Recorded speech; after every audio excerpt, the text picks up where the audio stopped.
So if we solo the drums, and I'll play this bit here, and it will go into this room sound, so you'll hear what it's adding.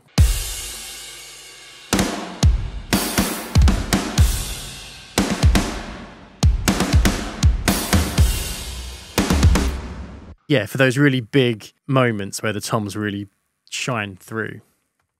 Want to see how I got the drum sound to this mix? But the good, for some odd reason, the good ones are much worse.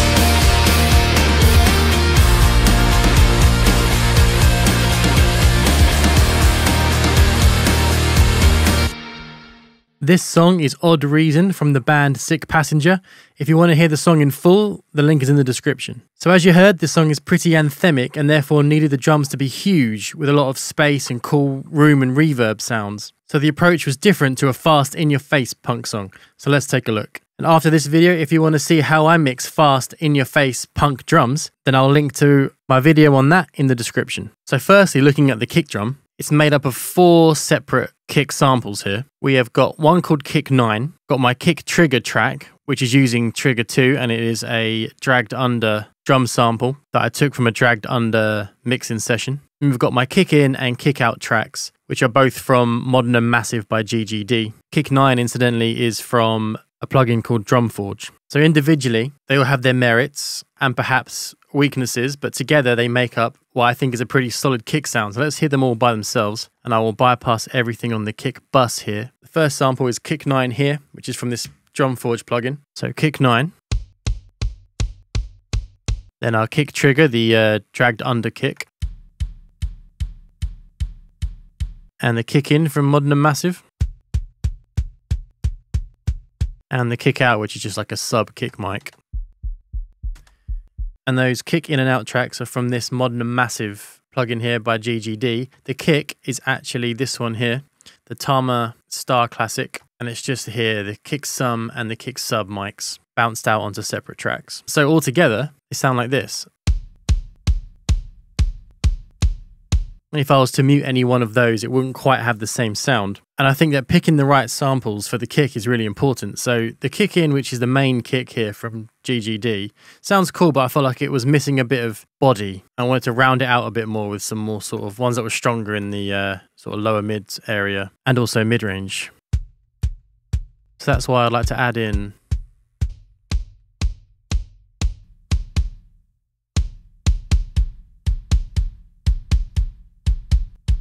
yeah, so that's a really well-rounded kick with a lot of punch in the sort of low mid area, decent amount of sub, good top end, not too clicky. That's what I was going for. They all go to this kick bus here, which I start off with compression, and I'm using this distressor or the FG Stress from Slate Digital. Not going too crazy on this. I've got a slow attack, so you get a lot of that transient through here, so you can see it's between 6 and 7, and the release is between 4 and 3, so it's a quick release, but I could have gone a lot faster with that. And if this was a faster song, I would have had a much slower attack, a much quicker release, and really, really, had that punch in. So bringing that in sounds like this.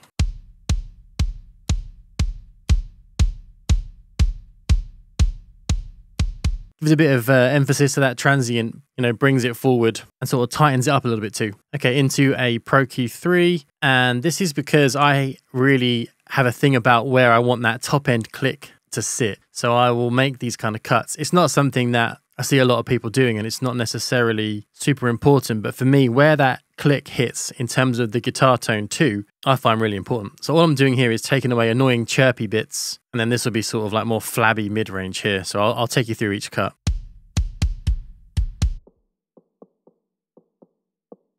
That's like an annoying knock that's happening. Let's hear this one at 1K.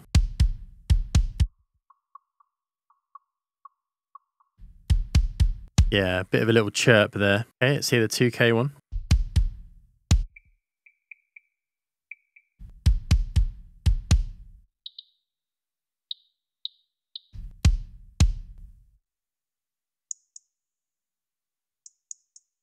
It's like having an annoying little chirpy bird in the kick mic.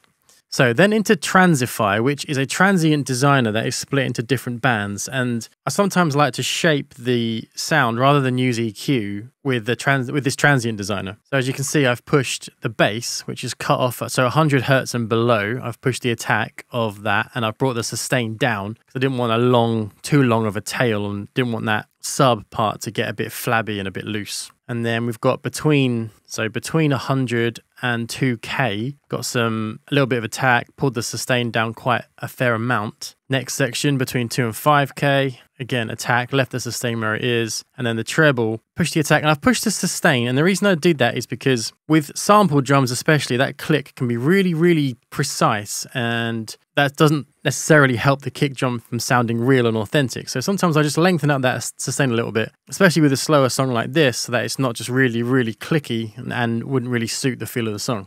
So this is quite an important thing to the sound, so I'll show you this off and on.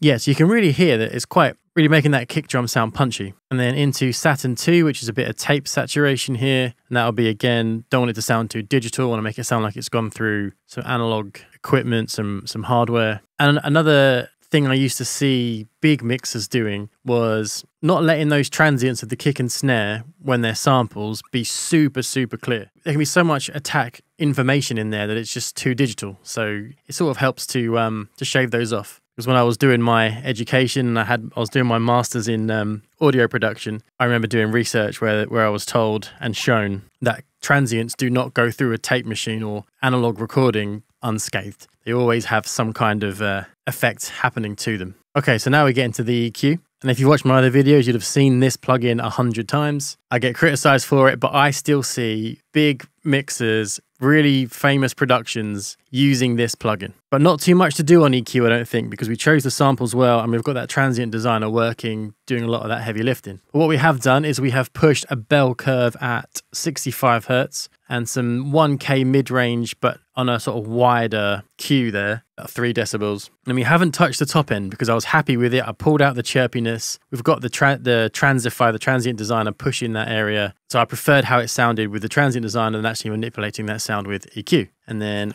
rolling off 45 and below, but these curves are gentle, and then everything above 10K. So let's hear what that's doing. I'll start with it off and I'll turn it on.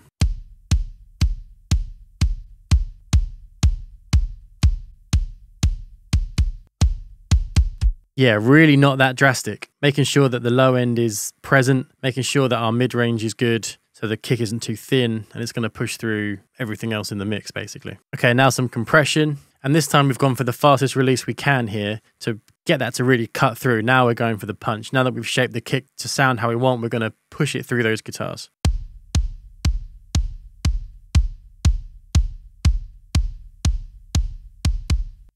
Yeah, you can hear it really bring that transient through, and it also cleans up that low end too. And now R bass, which is great for making sure that low end information is going to get heard on smaller speakers where it might sound thin. This basically gives you saturation around whichever frequency you choose. So we've gone for 60 here. The harmonics can be heard on smaller speakers. So if you're listening on small speakers, you'll probably get the full effect of what I'm talking about here.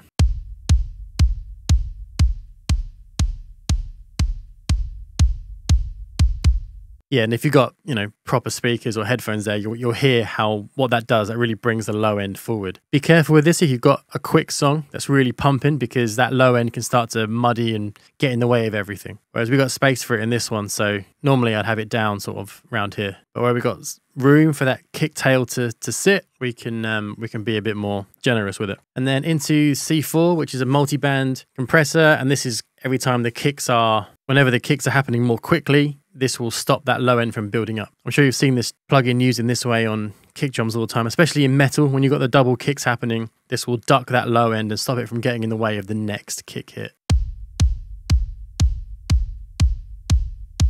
Yeah, it goes a long way to making sure your low end is tight, especially when you've got the bass in there too. And this is just a clipper, but the great thing about it is you can tilt it to be warmer, brighter, and you can also split it multi-band as well. but in this instance, it's just set very slightly to a setting of 2, just to get it heard, bring the level up. If you've got a lot of transient information, you can use a clipper to get those, to keep that punch, make it really exciting, and push the level of it too, rather than using like a limiter, which would just kill those transients. So that's the kick. Once I've gone through all the drums, I will show the plugins off and on in the context of the whole mix, so you can hear it in a more real world environment. So keep watching for that. And just quickly, if you make music like this and you want me to mix your next song, then head over to my website, terrybeckleyrecording.com. Send me a message via the contact form there and I will get back to you. The link is in the description. Okay, snare. So snare 1123 is actually 2 snares from the Drumforge plugin that I showed earlier. You have the snare 11 there and it's mixed in with this snare 23.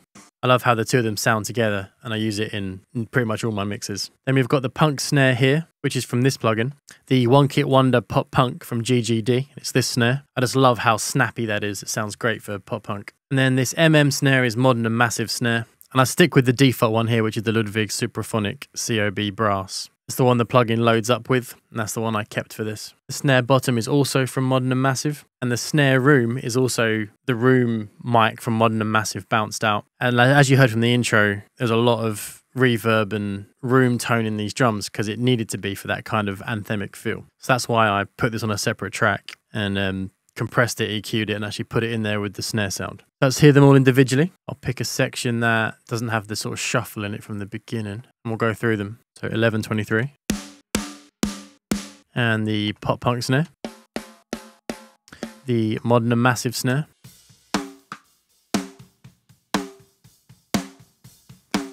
And yeah, purposely left a bleed in there too. And then the snare bottom, which is just a typical snare bottom mic. And then that snare room sounds like this. So all together.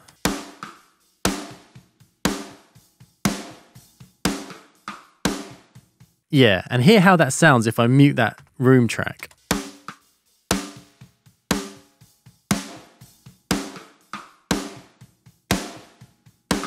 Yeah, really important part of the drum sound to this song. So, like the kick, we haven't actually affected the samples. We've done it all on the bus. Not always something I do, but when you pick your samples deliberately, like I have, you should, because they're samples, be in a good spot. And I did find myself EQing and compressing them sometimes too much, which actually made them sound worse. But that's a judgment call. You got to know whether there's any need to EQ and compress them on an individual basis when they're samples. Can be needed. I'm not saying that it's not. So, snare. I've been adopting a less is more approach lately with snare, especially with slower tempoed stuff. As I liked how that sounded, I didn't want to do too much. So, tape saturation, like I said before, so it actually stops that super clean and clear transient from sounding too digital with sampled drums. That into some compression again. Now we are doing a 20:1 ratio here on the FG Stress, which I've seen some proper pop punk guys doing, and it's good. Attack is as slow as it can be. Release is as fast as it can be, so we are really bringing that transient out there. And we've got the distortion 2 on as well, giving it a little bit of extra saturation so that it's not so spiky. Sounds like this. Yeah, really punchy. The reason I felt like there was license to do that much compression was because we've got this rather loud room track that I showed earlier. That actually isn't going to this snare bus and running through that compressor. This is being routed to my room's bus and being treated as part of the room sound, which we'll get to later. So therefore, to not have the snare sound too washy, because we've got a loud room tone, I thought really compress that transient, and that's why we were able to do that. So we've got some auxiliary sends on the snare here. This para snare, which stands for parallel snare, is only active in one part of the song. Yeah, here, where I wanted to build some real tension. That's not actually part of the snare sound. I didn't need to do any parallel compression or parallel EQ, I felt like. And then we've got this huge toms, which is basically just a reverb for the toms, but I wanted a bit of snare in there too to make it sound like it was all in one room. So we'll get to that in the tom section, which we'll do now. So toms I always struggle with because by themselves I feel like you need to cut the mids. But when you do that in the mix, they disappear. So I try to do less is more with these as well. And as you'll see here, none of these tom samples have anything on them individually. Yeah, so all we've got is this one EQ on the toms bus. And all we're doing is pushing a little bit of 3K and we're pulling back a tiny bit of 100 so that it doesn't muddy up that low end. So that we're hearing pretty much a full tom without cutting mids or anything like that. So this huge toms track that we mentioned earlier with the snare is only in those huge bombastic moments. So the intro that I played earlier, and then other moments here where there was room and I wanted to sound really roomy. So that's why we've got the snare going to it too. It was like a way of making it sound really big. So if we solo the drums, and I'll play this bit here, and it will go into this room sound, so you'll hear what it's adding.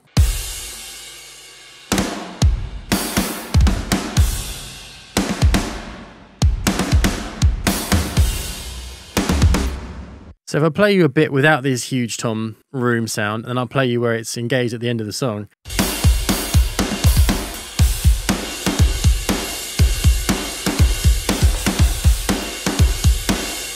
And now with the room.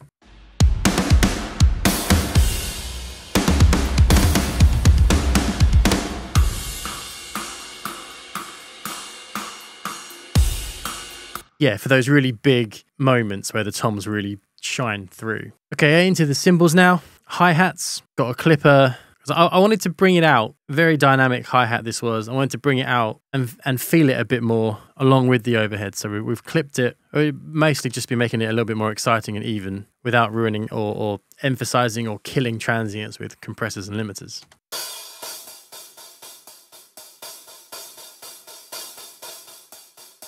Yeah, so I want to make it a little bit more like sloshy, I guess you would say, and keep it a bit more even. But again, I didn't want to change the transient too much by compressing or limiting. And then EQ. It was, sometimes I'll do the opposite of this, where I just want the proper top clean part of the hi-hat because that's difficult to get with the overhead tracks. But in this instance, it was a little bit too bright. So I just rolled off the top end there to stop it from poking out. And then ride, we've got soothe happening here. I find rides can poke out in weird areas, hence the soothe bit. It helps me stops me from having to over EQ it and stops those weird frequencies from dropping out, which is just the nature of a ride cymbal a lot of the time. Clipped again, but we've got the multi-band engaged here, so we are not touching the top end. So the reason for this, where I've clipped everything below 5K, is because in the ride, there's quite a lot of information sort of lower down for a cymbal. There's like a knock down there sometimes, and I felt like it was a cool thing to bring out. It wasn't hurting the song. Sometimes it can sound really muddy and horrible when you just have to kill it, but this ride is cool. Yeah, and that's what these little peaks here on the EQ are too. They're sort of where the stick is hitting the ride cymbal, bringing that out a little bit, and then dealing with some harshness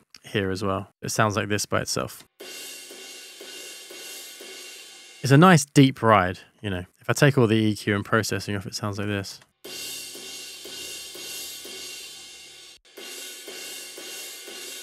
Yeah, so I'm just making it a little cleaner, fitting it into where it needs to be. I love that sort of deeper ride, and that's why I did some of the weirder EQ moves lower down for a cymbal, but I felt like they were needed.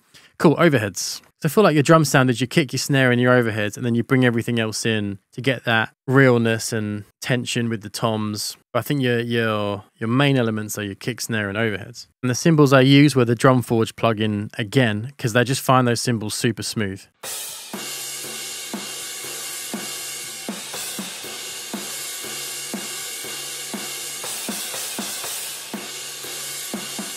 Yeah, so Pro Q3, bit of the honkiness out there, and then it's just those different resonances that come with the nature of cymbals. They're just painful frequencies that you go hunting for, and I'm sure you've done that a million times. Soothe on the matte cymbal preset, that worked best for this without stripping out too much information, just making sure that the harshness was gone. That's what Soothe is so good for. It sort of knows it somehow what to take and what to leave in and when to take it from stuff like cymbals, guitars, anything harsh. So I've got this LA2A here from UAD. I quite like this compressor. It can bring things out that are bad sometimes, but I always give it a try because it can be magic when it works. Use it quite a bit on vocals lately. So where these cymbals are dynamic, and that's a good thing, it means they've been programmed really well. It's just to make sure that every hit is heard and they're kept in place. You know, I wanted to keep that dynamic range, but I still wanted to make sure it was in a good spot. Sometimes I'll limit cymbals. It depends on the song.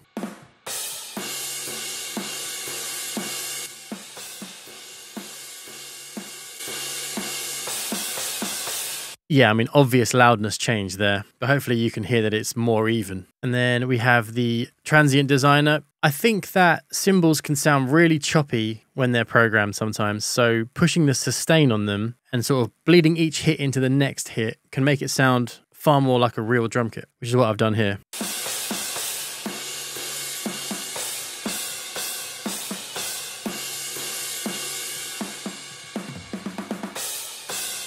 Yeah, so as you can hear, each hit is really clear when this transient designer is off, and that's great, but I feel like it just chops in and out and can sound a little robotic. So pushing that sustain is one of the sort of tricks that I use to make drums sound a bit more real when they're programmed.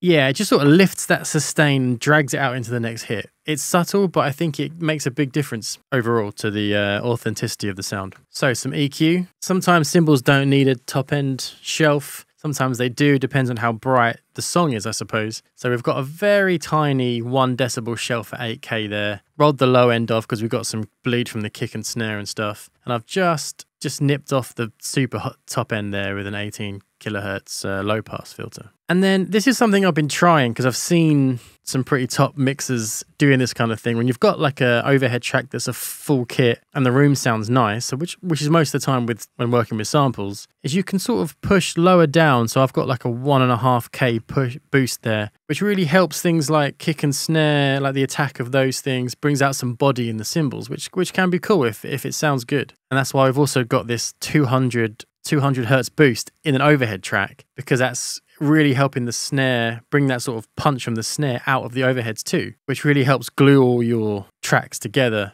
Again, going for like an authentic sound here. So it's not so obviously programmed. Again, some tape saturation on them as well. And then a final EQ, which is notching out, once the mastering stuff goes on and once all the guitars and that come in, you hear build-ups. So that's why we've got some extra harshness being taken care of there. So if I turn all these off, we'll do a quick A/B of the processing here.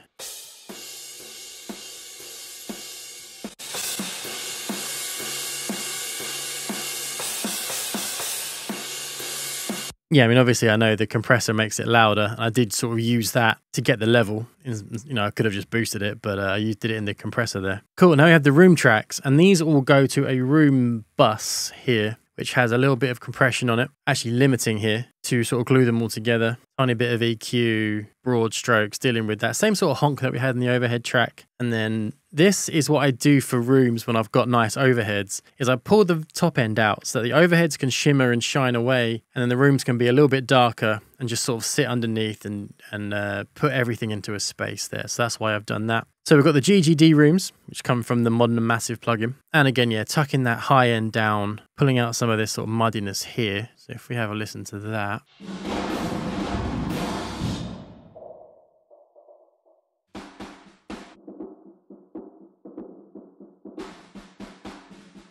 Yeah, just killing that sort of muddiness, making it a bit more in focus. But this is just saturation, this black box from Plugin Alliance. Sometimes I just chuck this on when I'm feeling creative because it has a cool vibe. I wouldn't overly saturate anything with it or do too much, but I just like what it does, and it was a cool alternative to using the Fab Filter Saturn 2 that I usually use.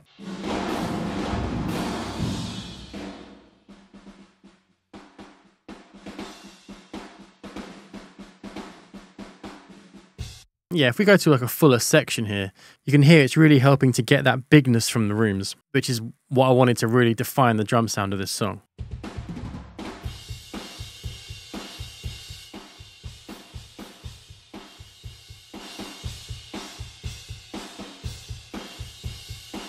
Yeah, and that added together with the other room tracks and stuff gives you that big, roomy, anthemic feel. So this is the punk room. These are the rooms from the One Kit Wonder Pop Punk plugin that we showed earlier.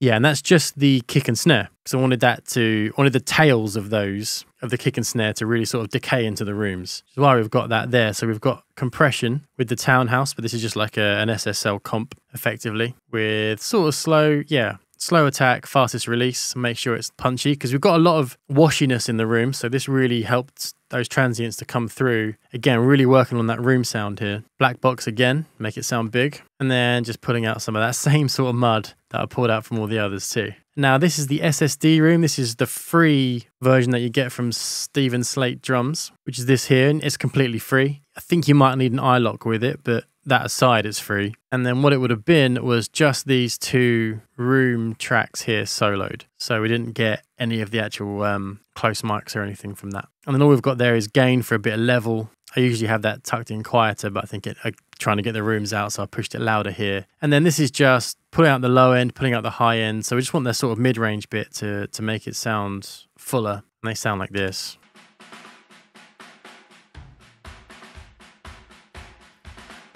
But mix that in with the pop punk One Kit Wonder shell room sound.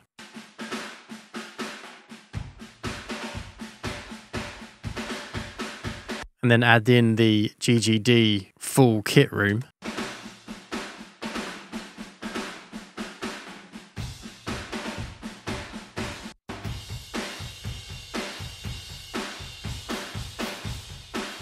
Yeah, so we get the bigness, and then we also stop it from being too washy and killing our transients with the shells rooms too. And that's something I'll do quite often these days with my drums, is I'll have full drum kit rooms, but I'll also have rooms on just the kick and snare. Sometimes toms to keep the transient part of that too. So this dry room, this is actually what I got sent from the band, because I really liked how this sounded too.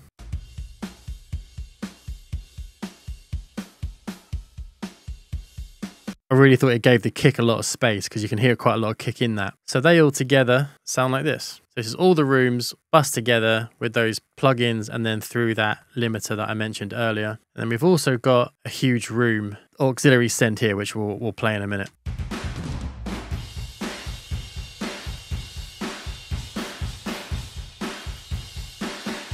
Yeah, so a really cool lively room. And the huge room is sort of like an effect where it's only in for those big moments like I showed earlier with the automation, you know, for the intro and the end of the song. So if you've watched any of my drum videos about mixing programmed drums before, you'll know how much I love rooms, and I feel like they get neglected a lot of the time. I really feel like they help your drums to sound real and to really glue them together and put them all in the same space. So I just want to play the drums, and I want to mute the rooms and bring them in so you can hear just how important they are, especially if you want your drums to sound human.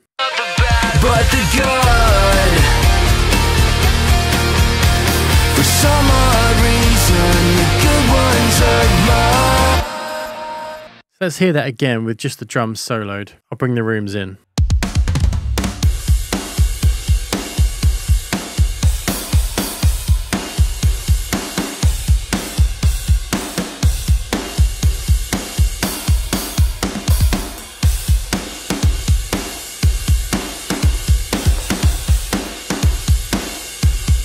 Yeah, see, I think it really does gel them together, puts them all in the same space. Doesn't change the tone of the drums, because we worked hard on making sure we had transient in the rooms, make sure we ducked the room underneath the overheads. And we also, if you remember, we boosted the 200 hertz area and stuff in the overhead mic to help the snare and the kick and everything sound like it was all one kit recorded in the same room, which with different samplers and stuff isn't the case. Okay, so like I said earlier in the video, I want to show what these drums sound like with all these plugins off, because they're samples, so they don't sound too bad by themselves. And then I want to show what we've done with the plugins, because although there's, you know, a fair bit of processing happening, I don't think we've changed the sound too much. We've just brought the good bits out, pulled the bits we didn't want in, and we've really worked hard on creating a really cool sounding room, because it was an anthem of a song, this one. I mean, I really wanted that space in there. So I've brought the level of the bass guitars down, I've muted the vocals so that we can hear this properly. So here is that chorus without any of the drum mixing that you've just seen.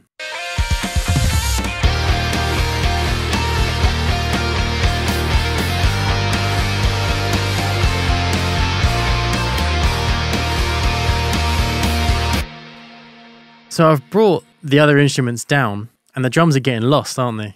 I brought the level down to compensate, but the compression that we've done, the EQ that we've done, really helps to push the drums through. And they sound a little bit weak, a little bit flat, and really unexciting, uninspiring. So now let's bring all that mixing back and hear these drums and how it got released. But the good, for some odd reason, the good ones are much worse.